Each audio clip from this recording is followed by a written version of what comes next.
Now comes to the second bill scheduled to be handled in committee, which is the Customs and Excise.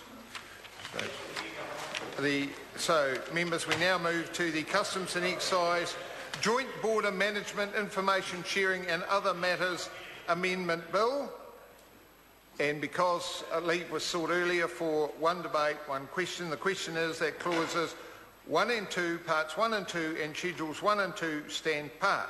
Mr. Chairman. Honourable Maurice Williamson. Chairman, I want to take a very brief call just to remind members of what this bill is about. It's been a long time in the Parliament, and now that we're up to the committee stage, it'd be worthwhile just covering the three major headings that the bill is being done for. Sir, there are three categories of amendments in this bill that is amending the Customs Bill and the biosecurity stuff. The amendments are required to provide for planned information sharing by New Zealand Customs Service and the Ministry of Agriculture and Forestry. As time evolves and computer systems get sophisticated, the information sharing is vital. It provides for developing information sharing arrangements with other agencies in the future as well, things that allow both Customs and MAF to get on and do their job. The second part of the bill enhances the effectiveness of law enforcement. The Act has a variety of compliance and enforcement mechanisms, some of which were put in place in 1996 with relatively little review since then, and so I think that's important.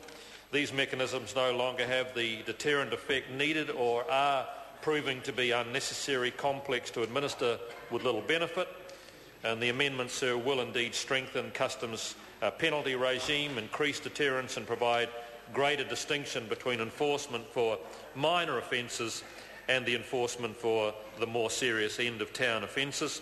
And finally, sir, the third part of the bill is to provide clarity to existing legislation provisions or to address new situations that have emerged since the Act was last passed. Can I finally say that, sir, technology is changing the whole way that both Customs and MAF do it, and there'd be no better example to members of this House than as New Zealanders as they go through both all of our international airports now, where they can both go through Smart Gate as departure and Smart Gate arrival and have a computer electronic system do all of that processing for them. And as the Joint Border Management System with Customs comes into effect, as that's developed, this particular bill and the provisions of this bill will be needed. Chris Farfoy. Thank you very much, Mr. Chair. It's nice to see the members